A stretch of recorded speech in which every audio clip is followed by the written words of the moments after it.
Hey, glad to have you here on the channel. If it's your first time, don't forget to subscribe and share the video. It's important for the channel's growth. Tell me where you're watching from. Let's dive in. Let me take you back to a night that shattered the foundation of my life. The evening of our 10th wedding anniversary. Lila and I had spent over a decade building a life side by side. 10 years of marriage, 2 wonderful kids, Aaron and Nolan, and countless memories. That night was supposed to be a joyful celebration of all that we had achieved together, a tribute to our shared journey. We had arranged for my mother to watch the kids so we could host an intimate gathering at home with the people closest to us. Lila went above and beyond. The house was breathtaking. Gold and silver balloons gently swayed from the ceiling, fairy lights cast a soft, romantic glow, and our finest dishes were arranged flawlessly. Soft jazz melodies floated through the air, every detail carefully thought through. I was just checking the kitchen one last time when I heard her voice call from upstairs. "Darren, did you put the wine in the fridge?" "All set," I replied, holding up a bottle of her favorite Chardonnay with a grin. Moments later, she came down the stairs in a stunning emerald gown that hugged her figure perfectly. I couldn't take my eyes off her.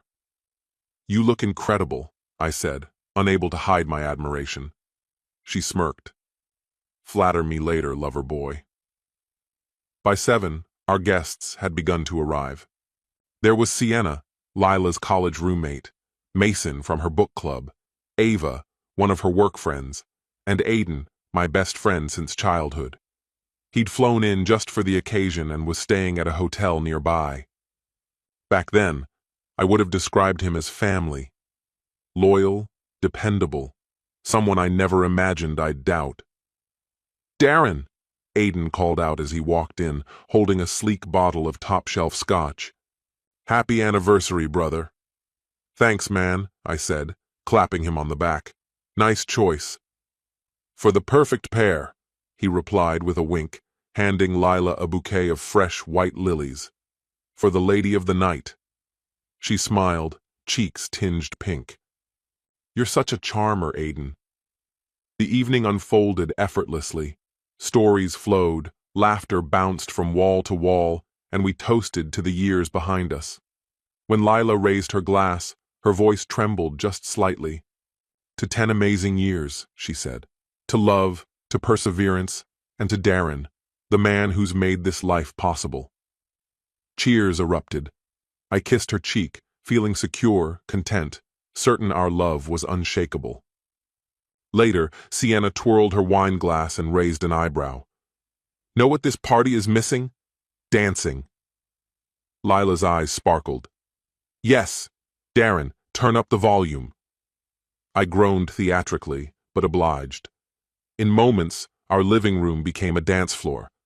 Lila floated from guest to guest, swaying with Sienna, then Ava, then Mason, and eventually Aiden. I noticed, but didn't think much of it. Not yet. Eventually, Ava suggested taking the party downtown, a club, to keep the night going. The idea gained traction fast. "I love that," Lila said, clapping with excitement. I hesitated. "I'm beat, honestly. Work's been brutal. Maybe next time?" Lila pouted, teasing. "It's our anniversary, Darren. Don't wimp out on me." "You go ahead," I said with a smile, masking my fatigue. "I'll keep things locked down here." She looked at me for a moment, as if unsure, then nodded. "Fine, but don't be jealous when I bring home all the juicy stories." "Have fun," I said, kissing her gently on the forehead. When I woke the next morning, the silence in the house was heavy. Her side of the bed hadn't been touched. A wave of unease settled in.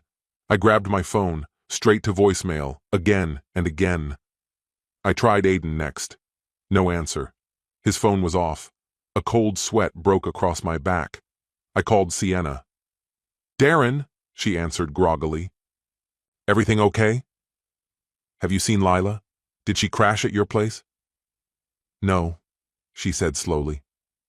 "We hung out a bit longer, maybe an hour or so, but Lila and Aiden stayed behind. Just them." My pulse spiked. Stayed behind? Why? They were really into the party vibe, laughing, dancing, didn't want the night to end. She paused, then added hesitantly, honestly, they seemed unusually close, more than just friendly. I felt a sharp jolt in my chest. What do you mean by close? They were touchy, too much laughter, dancing too close, whispering. I didn't want to assume anything, but it felt off, not innocent. Without another word, I grabbed my car keys and headed straight to Aiden's hotel. At the front desk, I asked if he had returned. Yes, the clerk replied. Came in early morning. He wasn't alone. I felt the blood drain from my face. Sorry. What? There was a woman with him, he added cautiously. They seemed comfortable. I assumed they were a couple. My voice caught in my throat. Can you describe her? The clerk hesitated. Slim, dark hair. She wore a green dress. All the air left my lungs. My heart stopped. That's my wife, I muttered. Lila. He's my best friend. The clerk looked troubled. I don't know if I can... Please, I cut in, my voice cracking. I need to know. Moments later, room key in hand, I climbed the stairs like I was sleepwalking, every step heavier than the last. At his door, I paused, took a breath, then turned the key.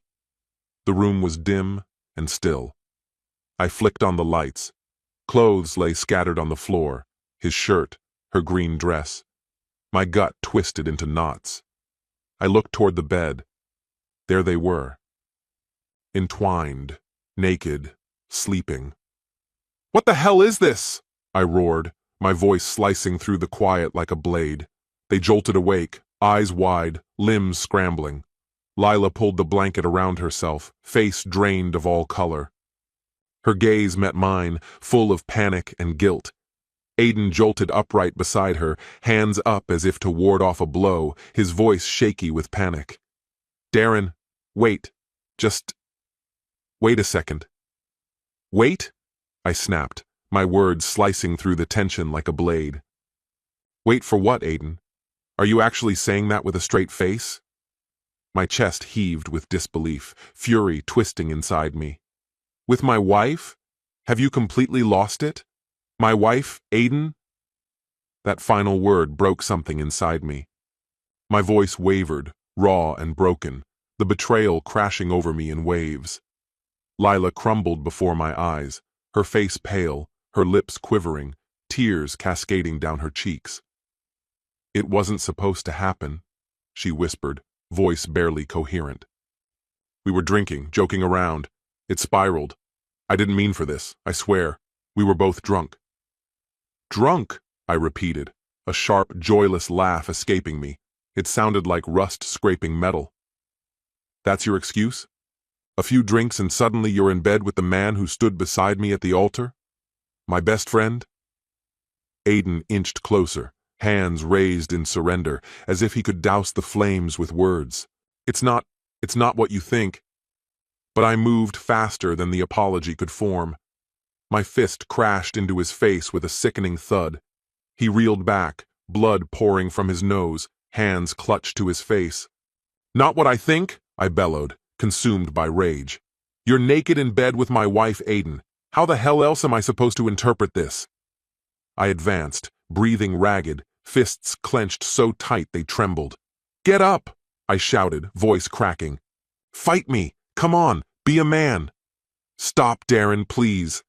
Lila's voice broke through the chaos, thick with desperation. This won't fix anything. I turned on her, fury burning through me. You don't get to say that. Not after this. The room became a whirlwind of pain. Lila sobbed uncontrollably, repeating how it had been a terrible mistake, how she never meant for it to happen. Aiden, bloodied and mute, tried to speak, but nothing he said could mean anything now. I couldn't hear them. Not really. I gave you everything, I spat, venom laced through every word. I trusted both of you. And this is how you repay me? Darren, please. Lila's voice had been reduced to a broken whisper. I'm sorry. It didn't mean anything. I still love you. It meant enough to destroy everything we had, I said coldly, my voice flat and sharp as glass. You broke us, Lila. There's nothing left to save. I'll be filing for divorce. Expect to hear from my lawyer. The fire in me slowly gave way to something heavier, something hollow. I left the hotel like a ghost, got in my car, and just drove. I didn't have a destination, only the need to escape. Eventually, I found myself outside my mother's house. I couldn't handle the silence alone. My hand shook as I knocked. When the door opened and I saw her face, steady, familiar, I collapsed inside. Mom, I need you, I murmured, barely keeping it together. I don't know what to do. She stepped aside immediately, concern etched deep in her features. What happened, Darren? I swallowed the lump in my throat and forced the truth out. I caught them, Lila and Aiden. They slept together, on our anniversary. My voice cracked, but I kept going. It's over. I'm ending it. I have to. She stood there in silence, letting the pain hang in the air. Oh, sweetheart, she finally said, wrapping her arms around me. I'm so sorry. I can't imagine how much that hurts. Come inside. You don't have to face this alone. Inside, the kids were playing, their laughter cutting through the devastation like sunlight in fog. They looked up and smiled at me. I managed a weak smile back, knelt down, and pulled them into a hug like I'd never let go. They were the only steady thing I had left. Later, I sat at the kitchen table, Mom across from me. She listened quietly as I unraveled everything, piece by piece. I told her how I didn't want to turn the kids' lives upside down, how I was scared of what this would do to them. She rested her hand over mine and said, I know you're hurting, but you have to give yourself space too. You've been wounded, Darren. Let yourself breathe. She paused, her voice soft but firm. Let them stay here for a few days. Use the time to clear your head. You need it. They need it too. Her words grounded me in a way nothing else had. She was right. I couldn't go back to that house. Not yet. The kids needed calm, and I needed distance. I checked into a nearby hotel. The silence there felt suffocating at first, but slowly I leaned into it. I let the emptiness settle, not to crush me, but to help me think. Piece by piece, the chaos began to dull, just enough for me to start imagining what came next. The divorce took 7 months. During that time, Lila stayed in the house with the children. They were with her on weekdays, with me on weekends. Not seeing them every day tore at me, but I made those weekends count. In the end, the judge granted her primary custody and the house. Watching the life I built slip away was like bleeding slowly, but I had to let it go, for the kids' sake. They needed consistency more than I needed justice. So I held tight to those weekends. We made pancakes. We built Lego cities. I helped with their math homework and read bedtime stories like my life depended on it. Those moments were real. They were ours, and they meant everything. While the kids were with me, I worked hard to keep their days predictable and comforting, clinging to any sense of normalcy I could provide in a world that no longer felt steady. Watching them grow and shift before my eyes made it clear how crucial it was for me to remain constant. They needed my presence more than ever. The ache of the divorce lingered in the background, but I refused to let it rob them of the stable and joyful childhood they deserved. I had to be strong, not only for myself, but more importantly, for them. Despite my dedication to being the kind of father they could depend on, the pain never truly disappeared. Each time Lila arrived to drop them off, that old wound reopened, fresh with the reminder of betrayal. She was still their mother, and nothing could undo that fact, even if part of me sometimes wished it could. My thoughts often circled back to what had happened between her and Aiden. Was it a careless mistake? Or had it meant something deeper than that? I suspected I would never get a clear answer. Perhaps it didn't matter anymore. What did matter was what lay ahead. The children's future was still unfolding, and I needed to be focused on that. As time passed, a new rhythm settled into place. The kids grew older, and gradually, so did I begin to heal. Eventually, someone new came into my life, a woman whose warmth and patience weren't burdened by my past. Lila found someone as well. Aiden's name was never brought up again, but it was obvious she too was trying to move forward, piecing together a life from what was left behind. As for Aiden, I never sought him out. Forgiveness didn't come, and I never pretended otherwise. What he did cut too deep, and I wasn't interested in pretending that time could erase it. Though I moved on in many respects, the shadow of what happened remained with me, quiet but constant. The sharpness of the pain eventually faded, but its trace was permanent. In time, I came to realize that peace didn't require apologies. I didn't need Lila to ask for forgiveness, nor did I need an explanation from Aiden. I had my children, I had built a new chapter for myself, and I had managed to hold on to my dignity. That, I came to see, was enough. This story has come to an end. What's your opinion? Share it in the comments, my friend. And if you liked this story, check out other exciting videos on my channel. I'll say goodbye until the next video. See you!